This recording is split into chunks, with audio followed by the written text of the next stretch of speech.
So to make sure, I walked over to a newsboy and glanced at the stack of papers at his feet. So he went there to check, to confirm what was happening. Now, why is he reconfirming over and over and over again? Why is he telling us the same thing over and over and over again? Because he is lying. So, to make us believe, to make us feel that he is lying, and then we know that he has also gone into the library of the World Congress to see this, right? It was the World, and the World hasn't been published for years. So, to compare or to make us believe, he has also gone to the New York Public Library. So, the lead story said something about President Cleveland. I have found that front page since in the public library files, and it was printed in July 11, 1894. Now, what does this mean?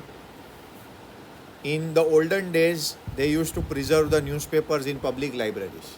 So, to make other people fool, you have to tell them stories.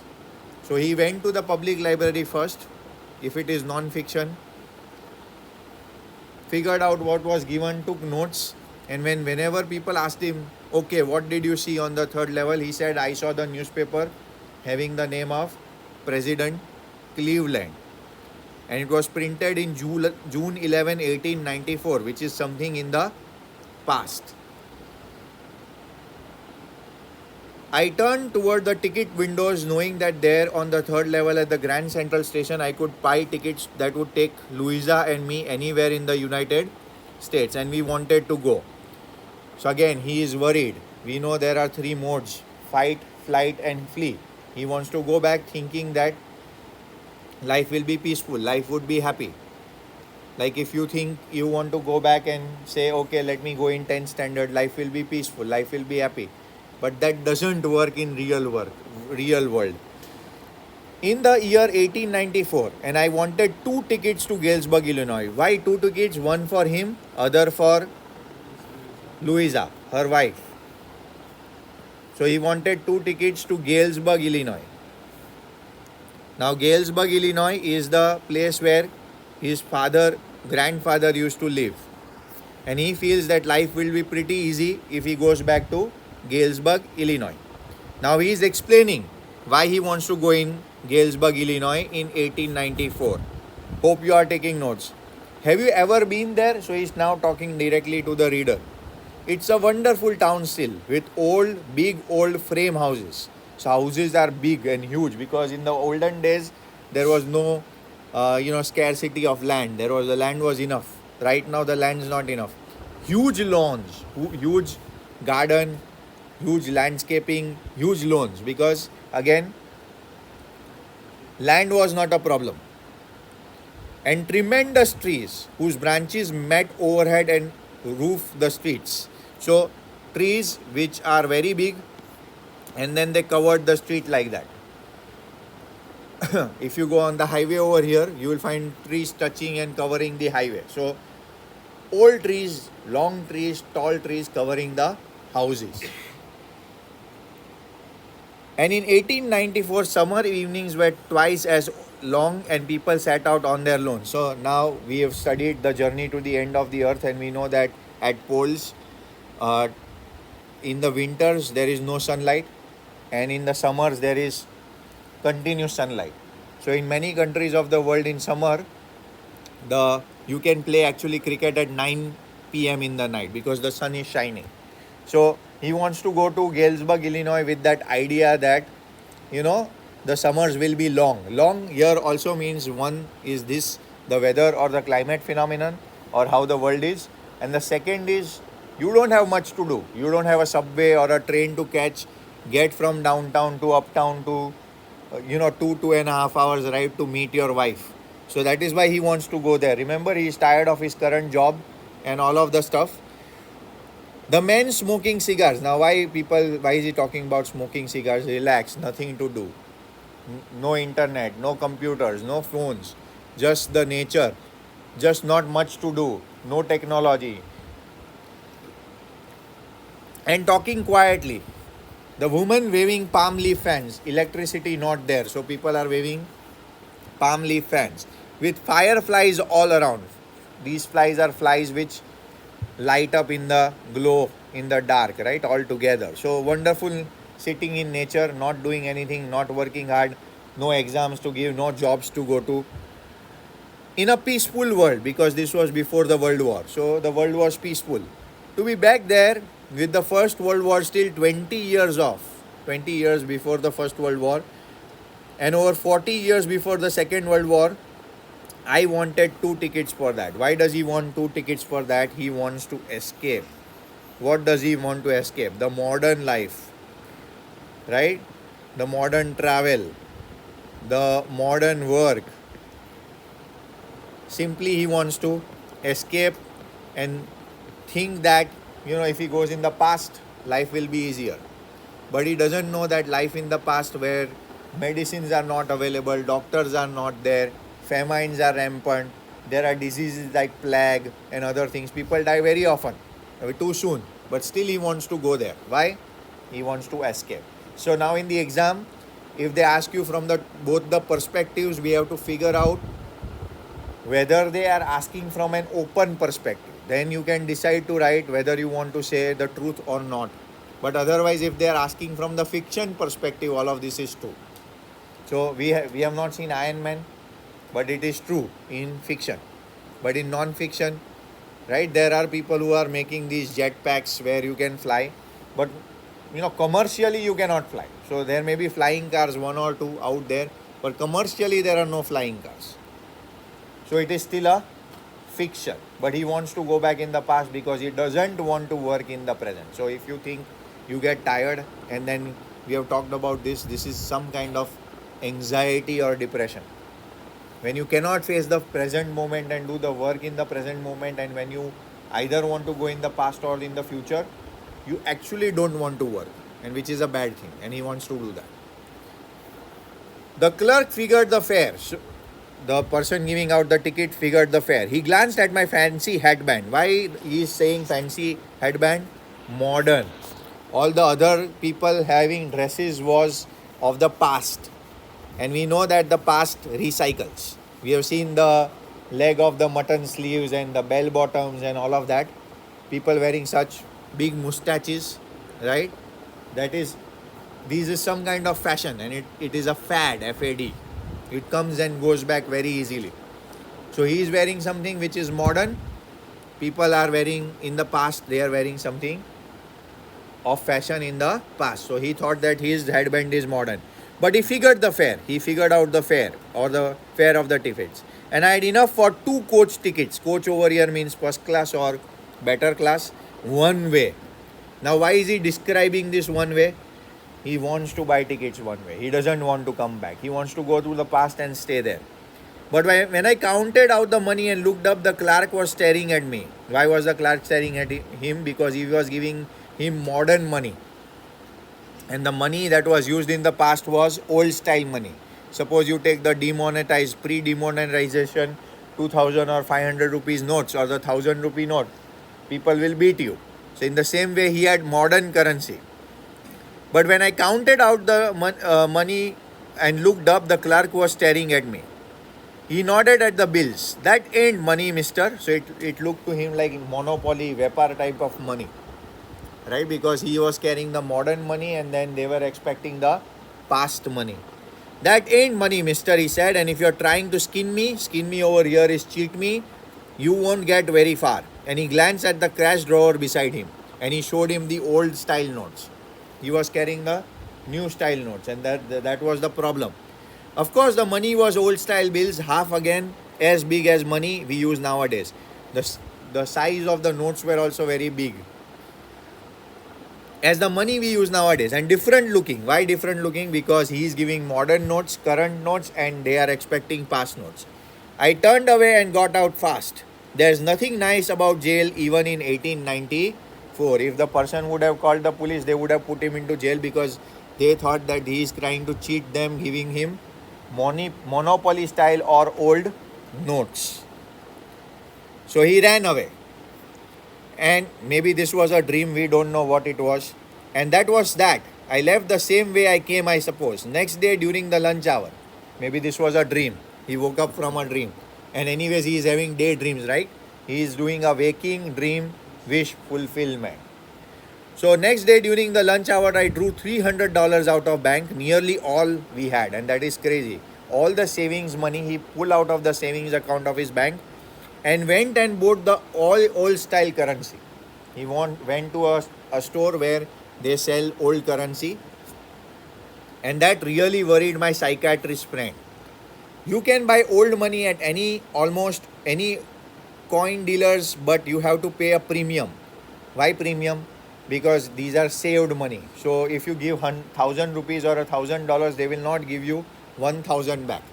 They will give you less than that back, because like like you are saving money, or it's like a collection of money, or it's like a past collection, like stamp collection he was doing. So he gave him less than 1,000, and he took that, or whatever, $300. He took that because the inflation also, when you go back, it is less, right? For a rupee you can get the entire shop of jalebi. For a rupee you can get the entire sweet shop. In the past it was like that, but right now if you go and tell somebody give me one jalebi also for 1 rupee, it won't be possible. So he said, okay, if I get less also, anyways I'm going to go in the past, I will have to spend less money. You can buy old money at any coin dealers, but you have to pay a premium. So for 300 he must have got less than 300. So he got less than 200 for the 300. But I didn't care. Eggs were 13 cents a dozen in 1894. What is he trying to say? That in the old times, the cost of anything that you wanted to buy. So right now the milk is, say, about 50 rupees half liter, right? Or a 40 rupees half liter. When I used to go to school or college, petrol was 25 rupees a liter, less than 25 rupees a liter. So the prices have increased 3 times. So imagine if you go back in 1894, then you would get a lot of value of money for even small amount of money. But I have never again found the corridor that leads to the 3rd level at the Grand Central Station, although I have tried often enough. Now, it is not true, and we have to take this as fiction or non-fiction based on the answer or the question that is asked in the exam. But it is a fictional chapter, and all of this is fiction. He could never find a way back to the 3rd level. So he kept on looking, but he could not do that. Louisa was pretty worried. Louisa, his wife, was pretty worried. Why she was worried? When I told her that that he has spent all his current money and got old money. And now Louisa is worried because how will they run their family? How will they do their day-to-day expenses? How will they buy the day-to-day milk? And she is worried because now this is too much. And didn't want me to look for the 3rd level anymore. And after a while I stopped. So he also stopped because Louisa kept on telling him that this is not going to work, you are doing some wrong things, make sure don't exchange the current money for the old money, and make sure you go to your job sincerely and you do what you have to do sincerely, otherwise we will be in problem. And after a while I stopped. So he stopped because Louisa said. I went back to my stamps. Now stamp is a hobby. Whenever you are anxious, when you are sad, when you are depressed, people tell you to focus on music, songs, walking in nature, forgetting about things, and working on the present moment. But now we are both looking, again fiction, again the sign of fiction. But if you take this as a real story, you will say. But now we are both looking every weekend, because now we have proof that the 3rd level is still there. What happened? My friend Sam Wiener disappeared. Nobody knew where, but I sort of suspected because Sam's a big city boy, and I used to tell him about Galesburg. I went to school there, and he always said he liked the sound of the place, and that's where he is all right in 1894. Now, who is this Sam Wiener? We'll come to know at the end of the chapter, but because this is revision, I will tell you this is his psychiatrist, the doctor he went to. The friend doctor, psychiatrist he went to, the Pagaloka doctor, his name is Sam Wiener. Now Sam Wiener, when he kept on telling about going to Galesburg, he also told how life was peaceful. And now we know the man is known by the company he keeps. You don't want to become a psychiatrist, because if you are a psychiatrist, you will have to listen to all the mad people and their thoughts. And when you listen to the mad or the depressed or the anxious, you will also start thinking like that. So he also did not want to treat patients which are mentally ill or sick.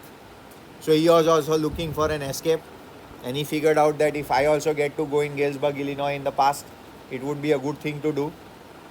So here there's a twist that he gets missing, and how do they come to know? So we'll come to know how do they come to know that he has gone. Because one night fussing with my old stamp collection, I found, you do know what a first day cover is. I think we discovered what a first day cover is. So he might have many first day covers from his grandfather's collection. One day what he must have done, he must have opened, if it's a fictional story, he must have opened this first day cover. You can open it with a paper knife. There is a blank paper in there. You can write something in that paper. You can put that paper again and stick it. And one day you suddenly open it up in front of your wife and show, see, something is written in here. That could also happen.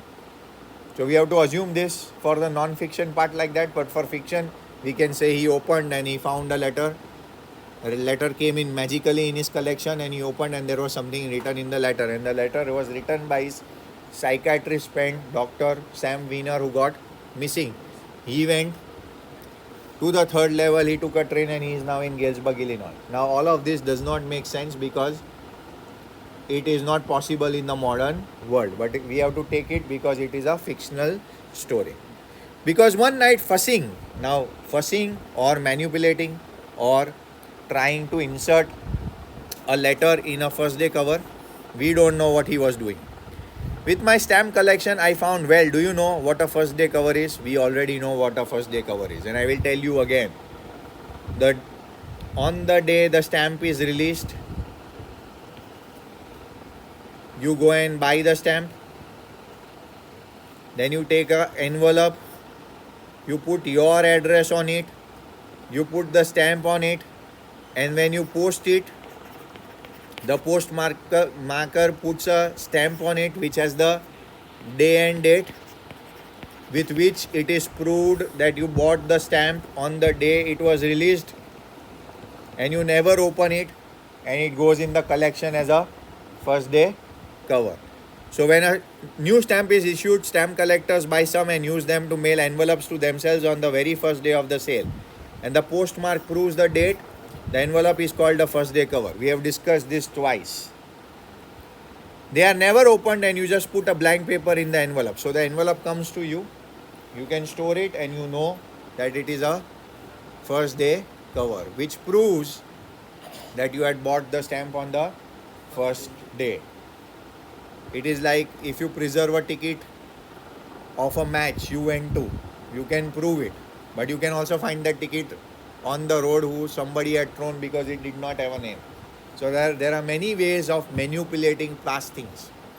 Like you will discuss, if some of you discuss finance, people will tell you that there are people who collect old paintings, and they say, okay, this was painted in 18th century, and they put a lot of amount on it.